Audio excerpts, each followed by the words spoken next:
Over the past months, this young agroforest has faced fire, drought, and constant pressure from hungry deer, and somehow it's still growing. That's proof the system works. But right now, it's still fragile. If we want this ecosystem to survive the next years, we need to protect it and help it become truly resilient. But what does it actually take for this agroforest to survive the next extreme? In this episode, we start building the systems that could decide the future of this agroforest. We are Silveira Tech, and we're regenerating 230 hectares of mountain land to bring back biodiversity and rebuild a living landscape where nature and people can thrive together.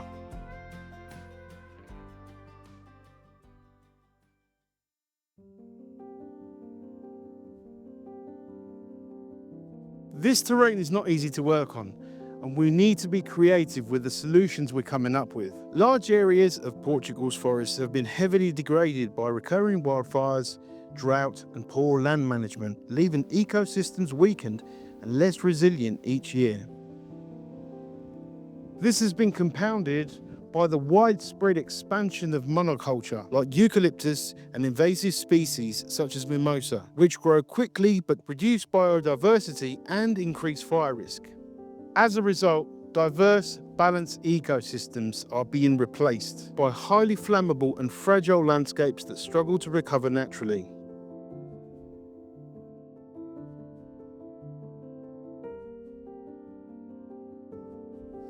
So in the past we've been trying different approaches to regenerate the lands and improve here the biodiversity.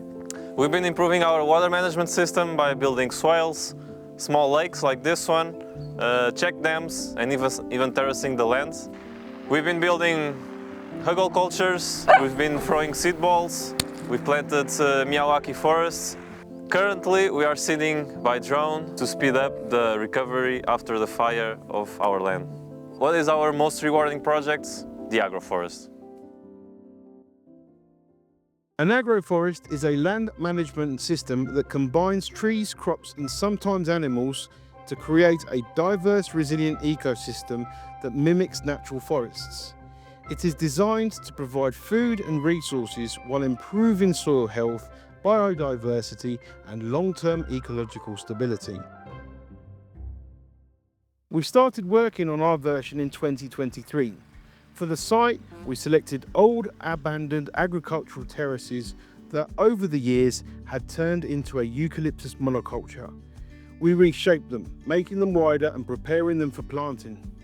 You can follow the entire process of building our agroforest in previous episodes. But why did we choose this approach? As we mentioned before, syntropic agroforestry is designed to provide food and resources while restoring soil health and biodiversity. This agroforest will one day provide nourishment for wildlife and for us. But to get there, there's still a lot of work ahead, and we can't do it ourselves. Help us regenerate this mountain. Join our Patreon community. Unfortunately, progress is not always linear, and this project has had its share of setbacks. In 2025, our freshly planted agroforest was hit by wildfire. The project had to be brought on hold due to more urgent interventions, and during that time it suffered even more. The fire destroyed our temporary irrigation system, leaving many plants without water during the peak of summer. Those that managed to survive the drought soon faced another threat: hungry deer. With the ground vegetation burned away, wildlife lost its natural food sources, and our young agroforest became an easy target.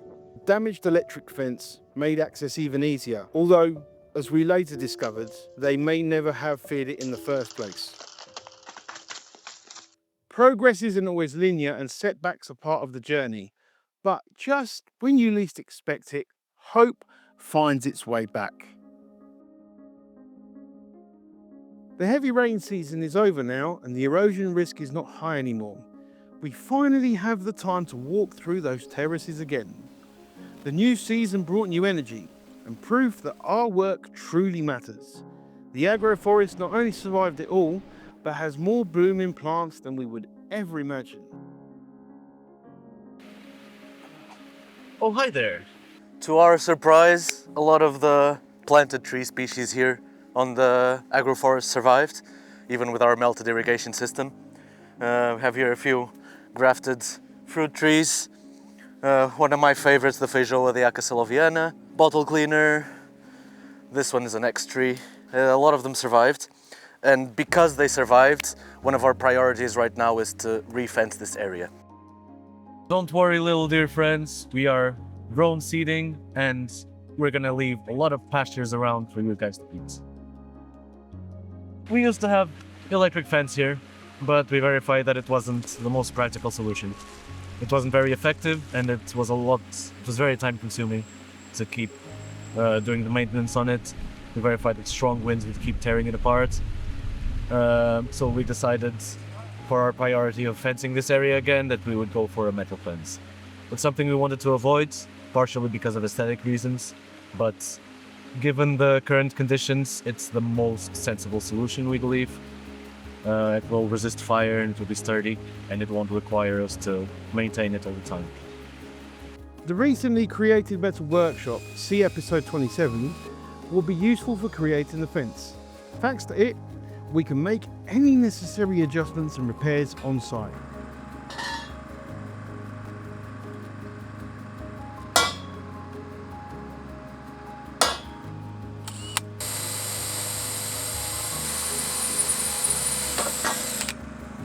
We need to cut around 100 poles to support more than 400 meters of net.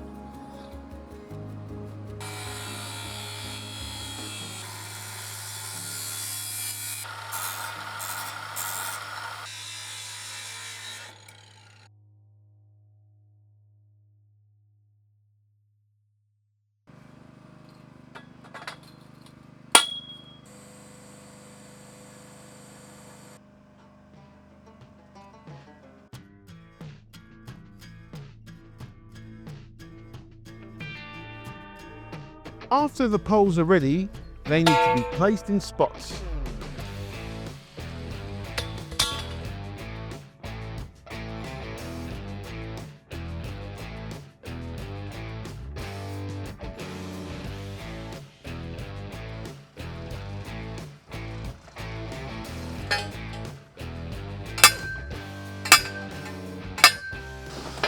Crazy.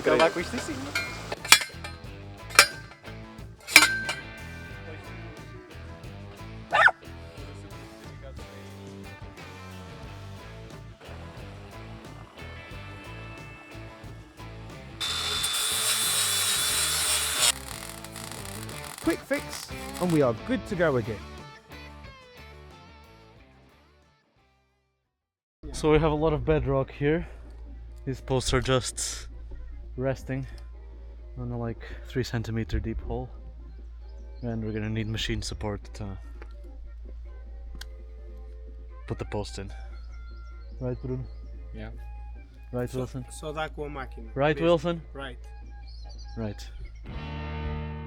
No time to waste, as there are still lots of poles to add and many we need to place on the rocky and steep slopes.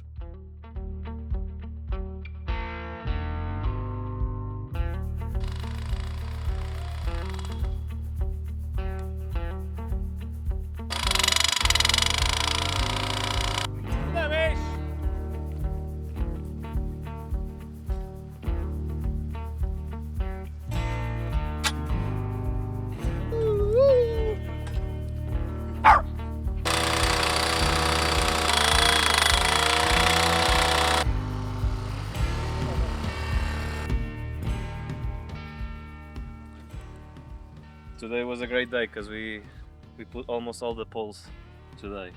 Nice. And you had some difficulties or something? Yes, we had some, but we were past them. Like Buck always barking and getting rock, but we used here the hammer and sometimes the diesel one. Time to start fencing.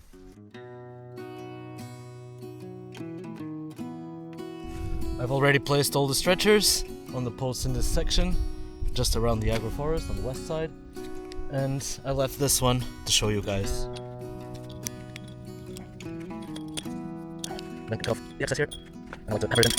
Down a bit, usually gets rid of sharp edges, or some bird might be in there. So that's one down. Now we're gonna put another one on the other side. And that's it. Then in the end we put the diagonals, we'll stretch everything and put the net up. If you have any better suggestions, any tips, we're always open to hear them. Thanks.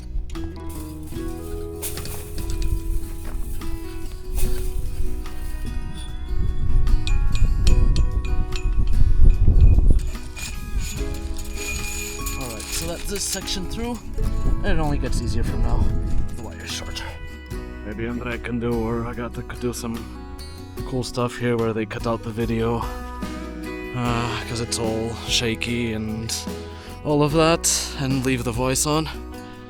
And put some nice pictures of some misty mountains and some deer just walking by.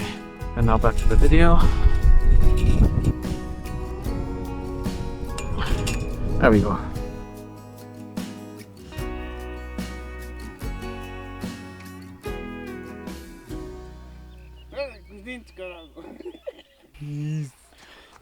Vai batata.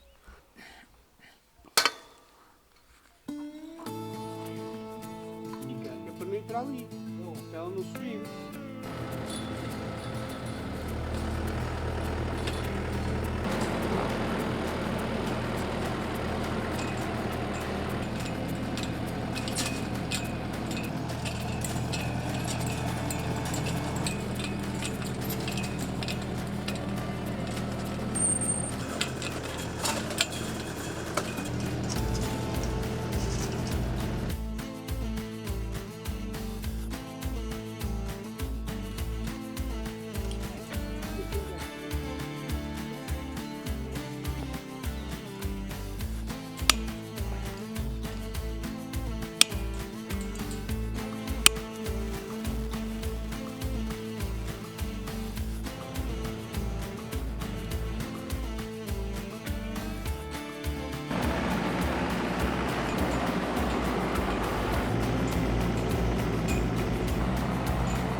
It's 20 past 4. It's 4:20.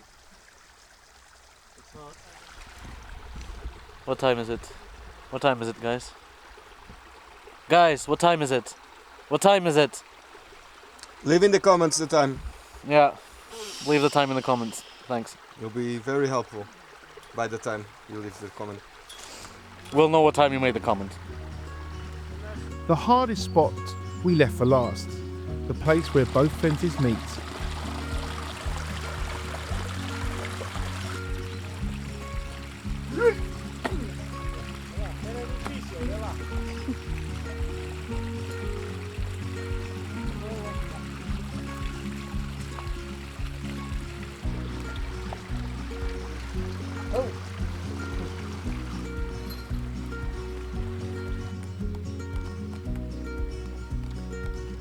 And we are done. It was not easy to fence this rocky and steep terrain, but you did a great job, guys. Now the agroforest is safe from deer and could grow stronger with plants more robust and easy to maintain. Also, we learnt how to do this ourselves, so we are not dependent on third parties anymore. Next up, water management system. Building with schist stone, and finally, planting. We can't wait to add more plants to this project. Big thanks to all our patrons who make this possible. See you in the next episode.